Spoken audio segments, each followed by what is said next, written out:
Good afternoon. Good afternoon, ma'am. Last class we were discussing about electron transport chain. The second part of aerobic respiration. I told two basic events are involved in aerobic respiration. The first one, Krebs cycle, which is followed by electron transport chain that we have completed. And as some of you have asked me to explain the last part, the synthesis of ATP with the help of ATP synthase enzyme. From there, we will continue. We learned how these electrons, which are released from NADH and FADH2, both are products of Krebs cycle. So these two molecules, they will release the electrons present in them, which will be passing through a series of electron carriers, which will finally result in the release of energy in the form of ATP molecules.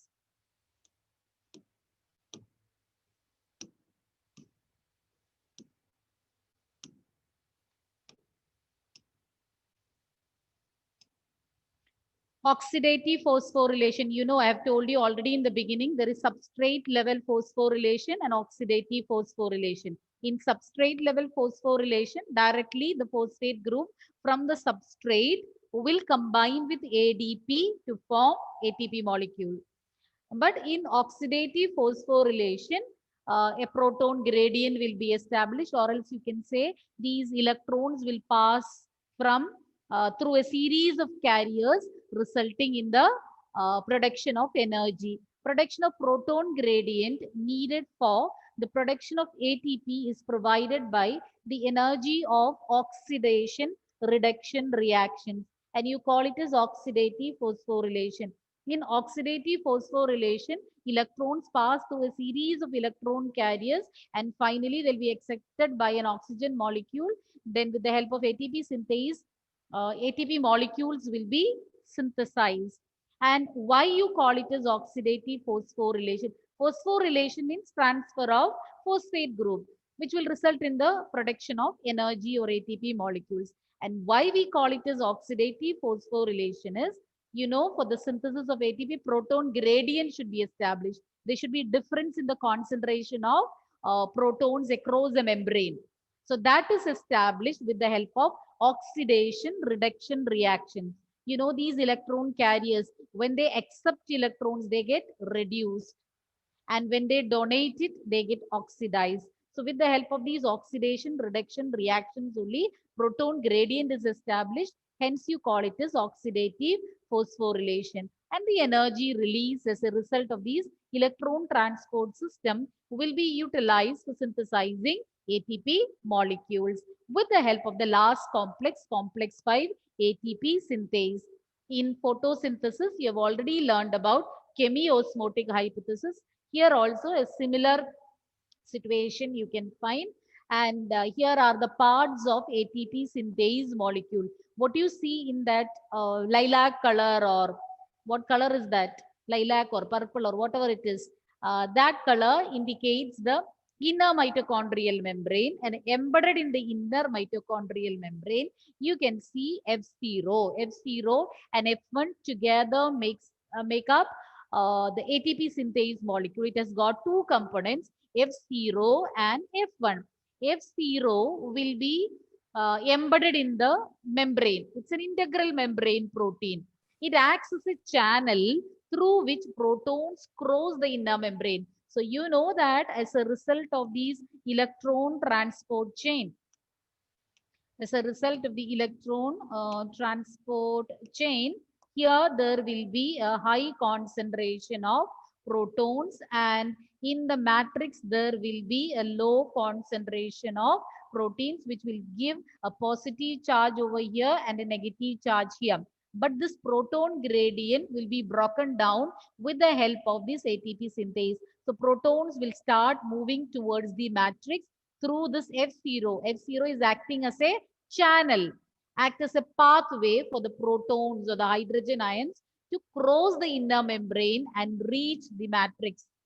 And F1 is the head portion, and if you call it as the peripheral membrane protein, because this is integral, because it is embedded in the membrane, whereas this is projecting. So you call it as projecting from the membrane, peripheral membrane protein. And F1 is having the catalytic site. This is the catalytic site where ATP molecule will be synthesized by the combination of ADP with inorganic phosphate. When every two hydrogen or protons move across, one ATP molecule will be synthesized. Okay, once again, I will repeat. You learned that a series of electron carriers are present in the electron transport chain. And NADH and FADH2, these molecules will release the electrons present in them. They will pass through a series of electron carriers. The energy obtained as these electrons are transferred from one carrier to other will be utilized to pump protons from the matrix into the inner mitochondrial membrane. Okay, so more from the matrix, electrons will be or protons will be pumped into, utilizing the energy released by the movement of or by the transfer of electrons through these different carriers. Protons will be pumped from the matrix into the inner mitochondrial membrane. And as a result, in the inner mitochondrial membrane, there will be a positive charge and negative charge in the matrix.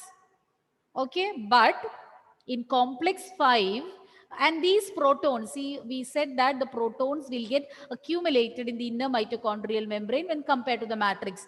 But these protons cannot move on its own back to the matrix.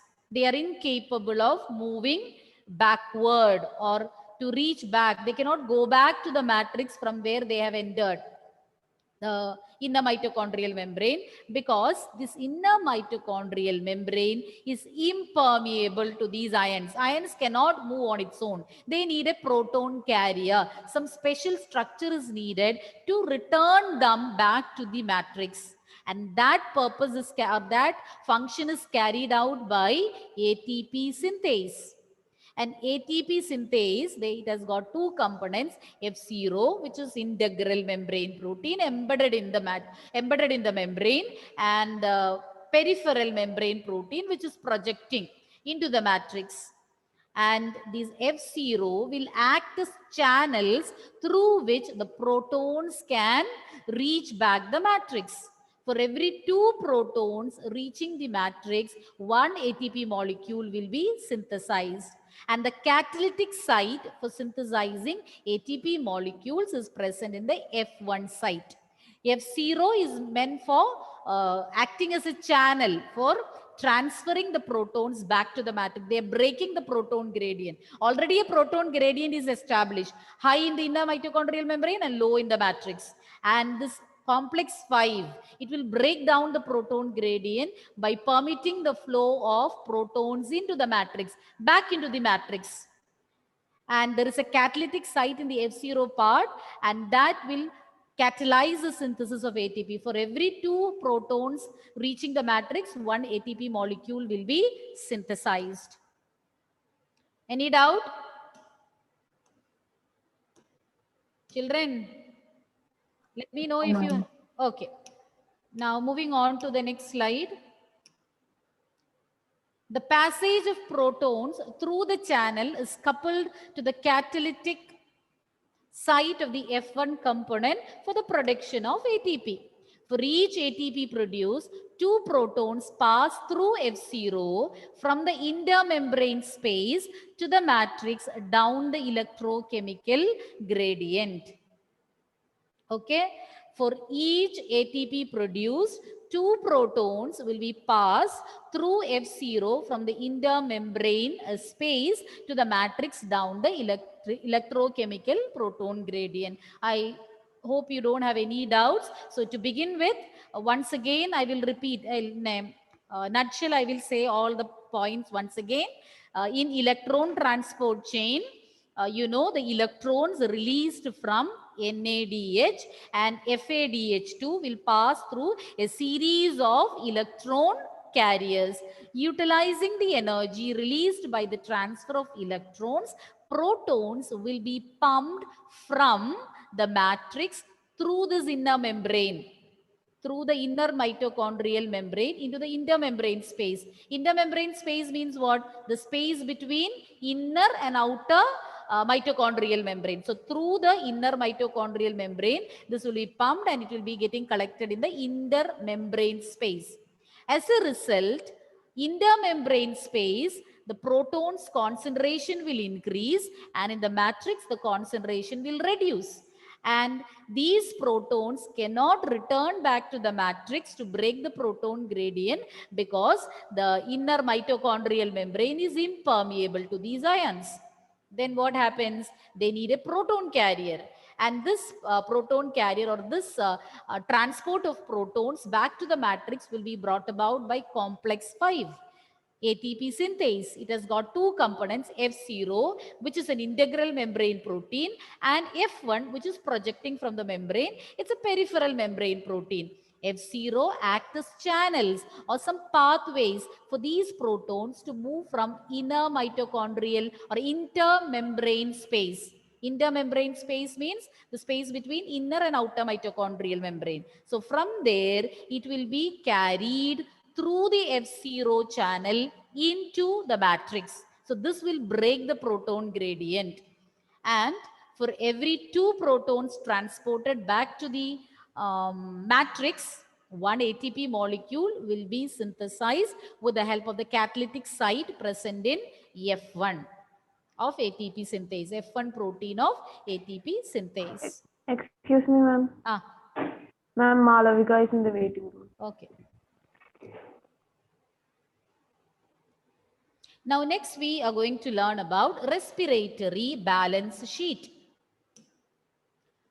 It gives a net gain of ATP molecule for every 1 molecule of glucose oxidized. So respiratory balance sheet will give us an idea what will be the net gain of ATP for every 1 molecule of glucose oxidized. When 1 glucose molecule is getting oxidized, what will be the total amount of ATP molecules produced? But this respiratory balance sheet is based on certain assumptions. We assume that things are happening like this, and accordingly we calculate the net gain of ATP. Let's see what are the assumptions. So from the term assumptions itself, we can understand that that is not in reality, it's not happening, but we assume these are the things taking place. First assumption is that there is a sequential orderly pathway functioning.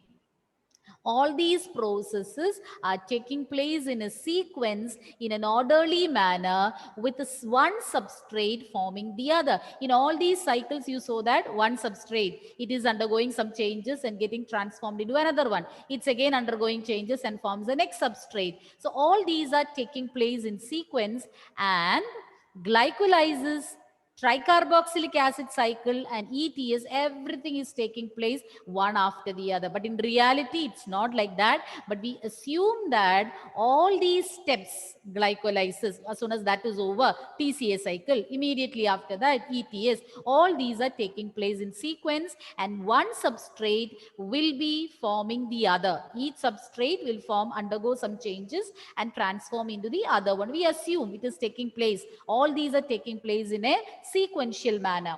Then NADH, which is synthesized during glycolysis, enters the mitochondria to carry out oxidative phosphorylation. You know that in glycolysis also NADH molecule is being synthesized. So we assume that this NADH molecule from the cytoplasm, they will reach mitochondria to carry out oxidative phosphorylation.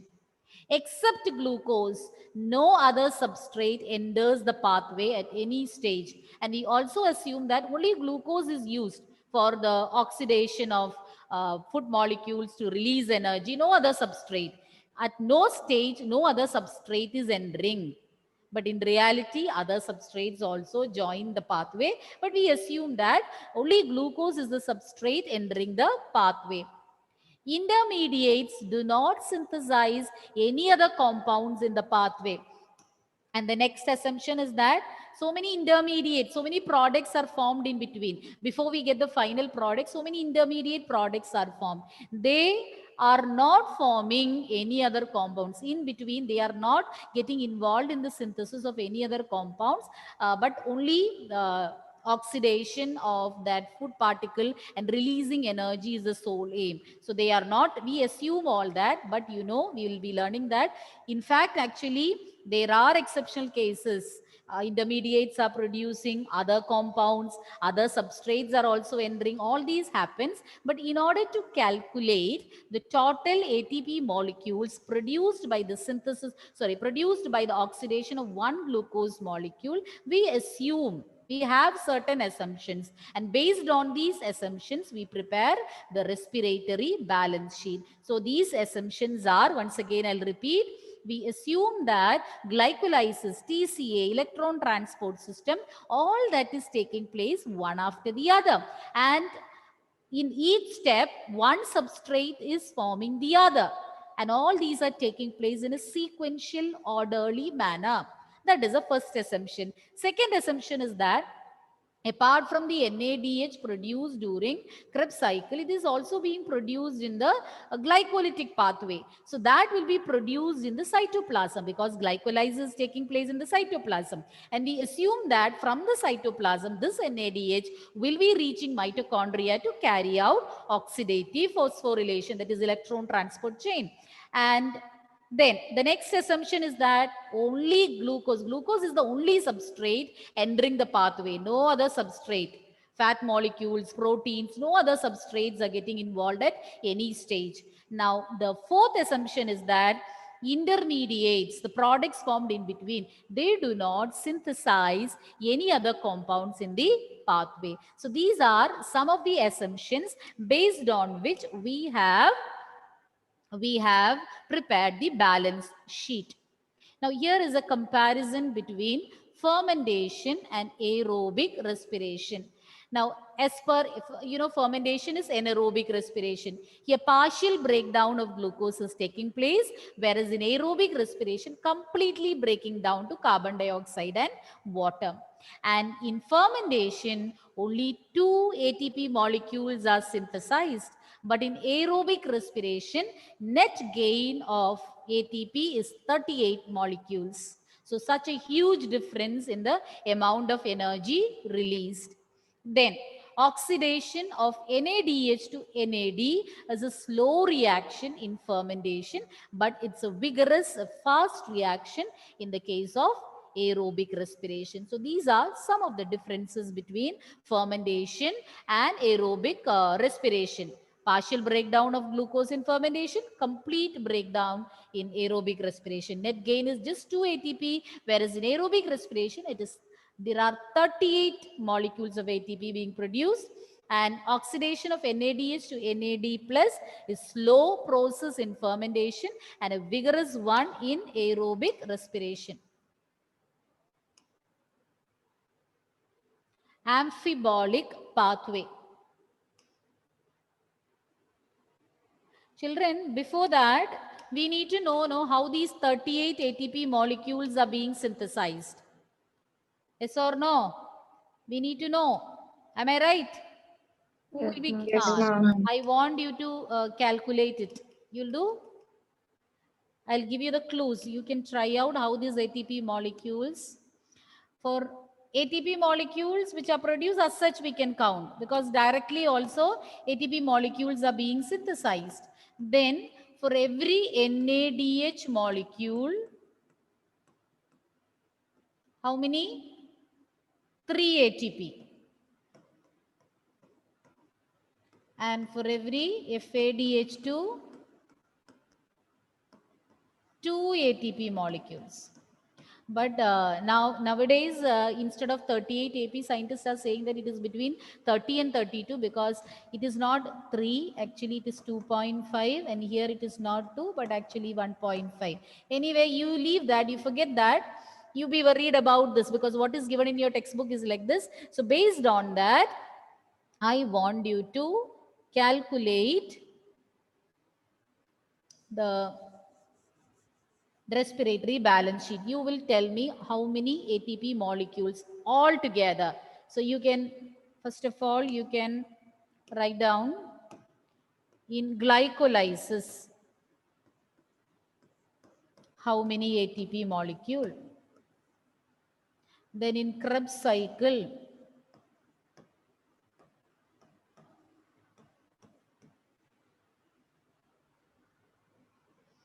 okay, you may calculate how many ATP, how many FADH2, how many NADH, all that is being synthesized during glycolysis. We have 8 minutes more. You may calculate. First, once you finish glycolysis, that we have already done, but still with the steps you can write it down.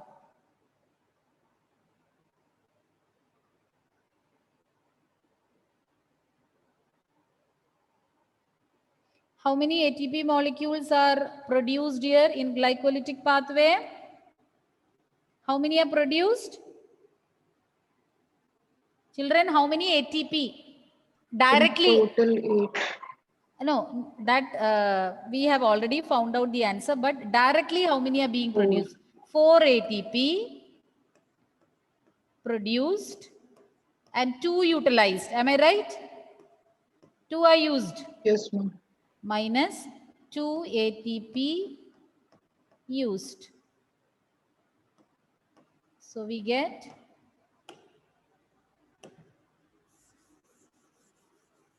we will be getting 2 there. So direct synthesis of ATP, 2 ATP molecules. Then how many NADH being produced? 2. How many? 2. 2. So 2 NADH. So that means 2 into 3. Indirect synthesis of ATP. Oxidative phosphorylation. So you get 6 ATP.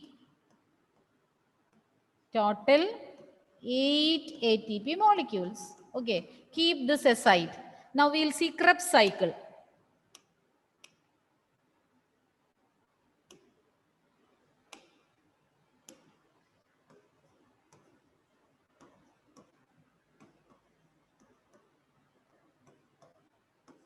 Okay, in Krebs cycle, how many ATP molecules? Direct synthesis, how many? 1. 1 ATP. Then, how many NADH? 3. 3 or 4, including the oxidative decarboxylation, pyruvate to acetyl coenzyme. So 4 NADH. How many FADH2? 1. 1 FADH2. So tell me the ATP molecules formed here. 4 into for each NADH, how many ATP? 3. 3. So 4 into 3, 12. Here, 2. 2 into 1. For each FADH2, only 2 ATP molecules. So it will be 2. So 14 and this plus 1. Plus 1, how many? 15. But this is for how many pyruvic acid molecule? As a result of one glucose molecule's oxidation, or when one glucose molecule completes its glycolytic pathway, we get 2 pyruvic acid. Am I right? Yes. Yes. And this 15 is produced as a result of Krebs cycle for one pyruvic acid molecule. Just for one pyruvic acid. So we have 2 pyruvic acid molecule. So 15 into 2. 15 into 2 is 30. And glycolysis, how much we had calculated? 8. 8. So what is total? 38 ATP molecules. Okay, now you might be thinking, what about electron transport chain? But the electron transport chain is a process by which we release energy from this. Okay, that is included here. These are produced in Krebs cycle and 1 NADH in our glycolytic pathway. But from that, energy is produced, or ATP molecules are produced as a result of electron transport chain. So that is also included here. So total is 38 ATP molecules. Hope it is clear now. Any doubt, anyone? No, ma'am. No, it's clear. How 38 ATP molecules are being synthesized. I told you, now there is a change. Now they are changing. It is between 30 and 32, assuming that instead of 3, it's only 2.5 ATP produced, and instead of 2, only 1.5 ATP molecules are being produced when FADH2 is getting oxidate, or when it undergoes oxidative phosphorylation. But you don't have to worry about that. Go by what is given in your textbook. And this is how 38 ATP molecules are produced. And that is known as the respiratory balance sheet, the net gain of ATP molecules as a result of the oxidation of one molecule of glucose. Next, what we need to learn is about amphibolic pathway. Next period we will learn. I hope you have revised the topic I told you for a test. I don't know how many of you have purposely forgotten it. Anna, did you learn? Yes.